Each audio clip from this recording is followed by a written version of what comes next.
All right, so welcome back to another segment, a part of the series of what did I accomplish and learn my first year postpartum. So, I'm going to be talking today about exclusively breastfeeding. I'm running a bath. I just put the baby down. It's 1:41 a.m. I've accomplished to still sleep terribly, and he's almost 2. But anyways, that's another segment. But this one, like I said, is about exclusively breastfeeding. I still nurse him to sleep. He still nurses. I mean, he eats real food, but I still nurse him. And to be exclusively breastfeeding a whole year and still beyond, that is a big accomplishment, especially because I'm black. I'm starting to see a lot more women that look like me breastfeeding, which is great because I don't want to say like, oh, not a lot of us are doing it, but I am living in a time that I see a lot of us doing it, and that's great, and that's a big deal. And that is such an accomplishment for me because I remember being in the hospital and not having much support breastfeeding at all. I pretty much left with a whole bunch of formula.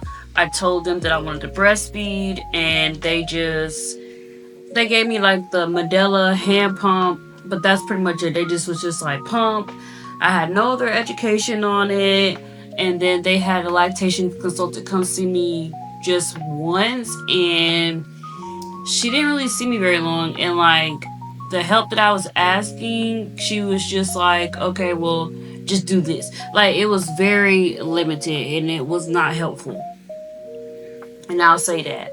So I struggled in the beginning, and I'll be honest, I did want to quit, but I was motivated because I knew that if I ran out of formula, then the baby would have to eat. It was hard at first because nobody told me that I would have to break my nipples in and how painful that it would be. And, just pumping got really bad. It was destroying my mental health on top of what I was already dealing with, having a newborn. And it was so debilitating. Like, I couldn't keep pumping, so I knew that I ran out of formula, and I knew I didn't want him on formula. And this was only just like the first few weeks. It wasn't until like 4 weeks I started getting behind on the pumping sessions, and I would be late with pumping, so I wouldn't have no milk pumped and ready for him. And pumping was the best thing at the time because my nipples hurt so bad, and it was so painful to latch him because he still didn't latch very well. So nobody else has talked about that. Like the babies have to learn how to eat, they have to learn how to latch, they have to learn how to suck, and it is very painful. Now he's stretching out like taffy. But anyways, I remember being late, and I just got up and I just dedicated myself to like a pump session, like a power pumping session, to get as much milk as I could, pretty much to make up for what I was losing, so that I can make sure that the next time he woke up, I had milk ready for him. But in the midst of me pumping and doing some journaling, I was in the middle of writing a breastfeeding devotional. Actually, I was doing that and just trying to catch up on like this other devotional I was doing while writing my own, just trying to spend time with God and listen to some worship so that I can get through this pumping session, because breastfeeding itself is just a whole nother mental load. I ended up spilling the milk, and that right there just did it for me. It just did it for me. So and then what was hard about it is just having to constantly pump, and you may get 2 ounces. Just have to rinse and repeat, start the process of washing the pump parts all over again. It's just like washing the pumps never stopped, making sure they were charged, all of that. And then one day, like I said, I was in the middle of writing a devotional, and I just was just like, I'm just gonna have to suck up this pain just so he can eat. I don't have it in me to pump anymore. I just pumped all of this, And when I do have pumped, he's still gonna be hungry after this, and I don't have it in me to pump anymore. That just did it for me. And I just was just so scared of latching him that I'm just like, Lord, help me get through this pain, because I'm gonna have to let him latch because he's gonna have to eat. I think a week had gone by. I wouldn't let him latch. I just wouldn't let him latch. I'm talking about before this experience. And I just was so scared to let him latch again. And were my nipples bleeding? I don't remember. Like, they hurt so bad. When he would latch, it would feel so bad. I don't know if it was like the friction or like his gums just figuring it out, but it would hurt. Pretty much like somebody was pinching down on him, and the pain, yeah, they were bleeding. Or they were scabbing. They had scabbed over. My nipples had scabs on them, and I just couldn't go through it. I was just like, Lord, I can't do it. But I'm praying like, help me get through this pain. And God was so good in that moment because I latched him and I was just bracing for the pain.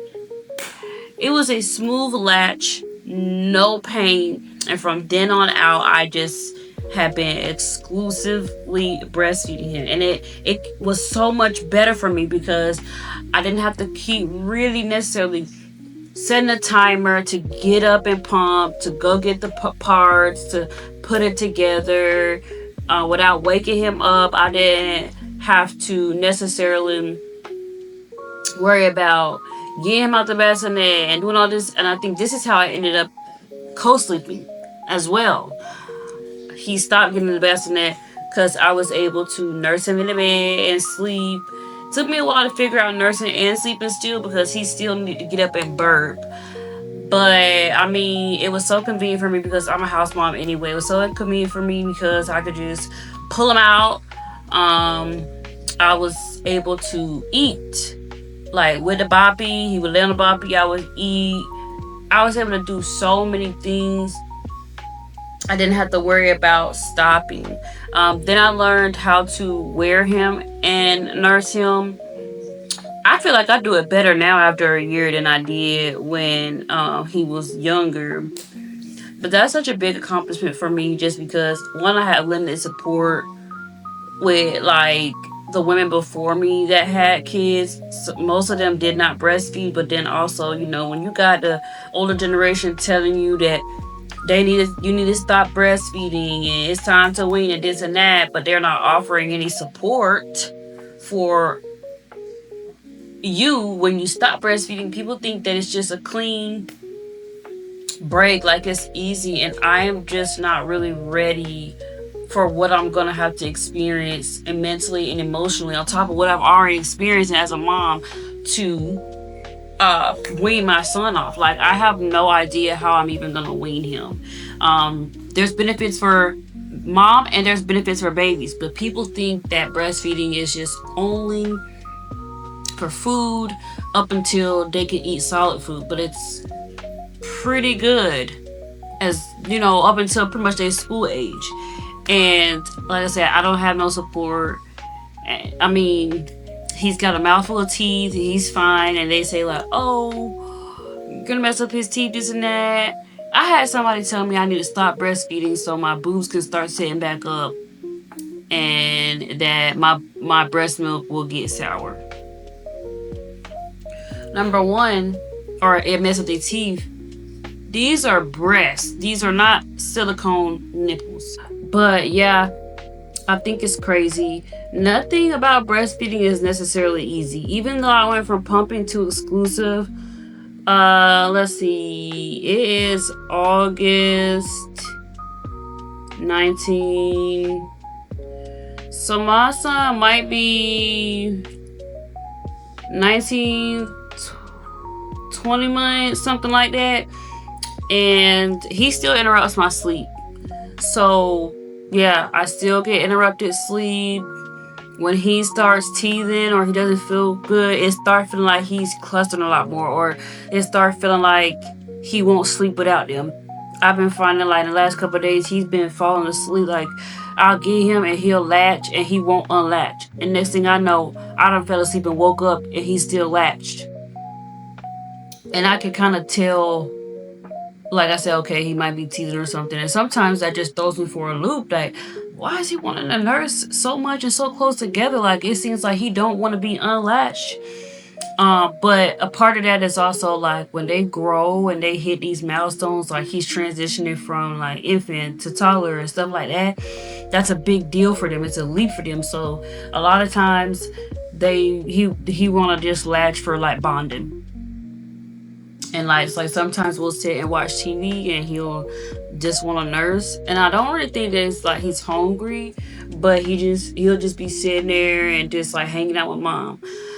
So I like I said, that's a big accomplishment for me in the midst of not having really nobody around me that does it. And then also I am a working mom, but I'm not a mom that has to like go out and make a commute and put my son in daycare. So everything just pretty much worked out for me. And even though I am a house mom, it still wasn't easy. Breastfeeding is a big accomplishment. Now, what I will say is I did that for the first full year, barely taking care of myself. And when I say like, if I could do it all over again, I wish that I could have eaten better. Um, I went to my first mom event with the baby, and I saw so many other moms there, and pretty much majority of the room was white women. And I felt so loved and supported. I only saw one other black lady there, and she was pregnant at the time. But just to see how their community was so surrounded, I mean, they were just openly breastfeeding, like not saying like, oh, you need to cover up. And then some women had their husbands there too, so they didn't, it was like the husband would be in and out, but they were just so open with each other. And there was lactation consultant there. I overheard a conversation where the lady was just talking to the mom about what she needs to be eating and just celebrating. The baby was gaining weight because the breast milk, she's doing so good and this and that. And I just, a year later, I'm like, I wish I still had a postpartum doula and a lactation consultant, because that's what I needed. Like, and sometimes that bothers me because people think like you could tell a breastfed baby between a formula fed baby, because when their babies are super fat, and a lot of times that would make me feel away because my baby, he's not no chunkers. He's not a chunker. And sometimes in the back of my mind, I'm thinking like, is it my fault? Was my breast milk not enough? But I mean, no, the pediatrician was complaining about him being small in the womb. But yeah, all in all, that was an accomplishment for me. My son is still breathing. He's still alive and well. He's at the age now where he tells me where he's hungry. So I feel like, good job, mom. Like, I say good job to me. I don't feel like he's malnourished. And that is a big deal because I did that. I was able to pretty much make a milk for almost a year. Well, not almost a year. I did at a time, and it's a year later. But my body was able to do that. That was a big accomplishment in the midst of going through everything that I was going through. And then returning back to work was extremely stressful. I was extremely worried about my milk, if I would be able to continue breastfeeding, and if it was going to affect my milk. I was just so worried about all of that. But it worked out. I was able to do all of it. But I am going to go ahead and wrap this up. I'm going to go ahead and get in the bathtub, really just doing some more thinking. If you made it all the way to the end, thank you so much for watching. Let me know what breastfeeding life was for you. How long did you breastfeed? What kind of support did you have? Did you have any support from any elders around you? Did any of the women in your family breastfeed? My biological mom told me that she did breastfeed me. And one thing that is so great about me exclusively breastfeeding is that I can tell that the bond that I have with my baby is actually really great. From the time that I brought him home up until now, exclusively breastfeeding saved my life as a mom. Like, it definitely saved um it saved us. It saved our relationship. Something that he would never know. But I know that it saved our relationship tremendously because it was very difficult for me to bring him home. But yeah, that's all. Remember to keep it hot and keep it classy.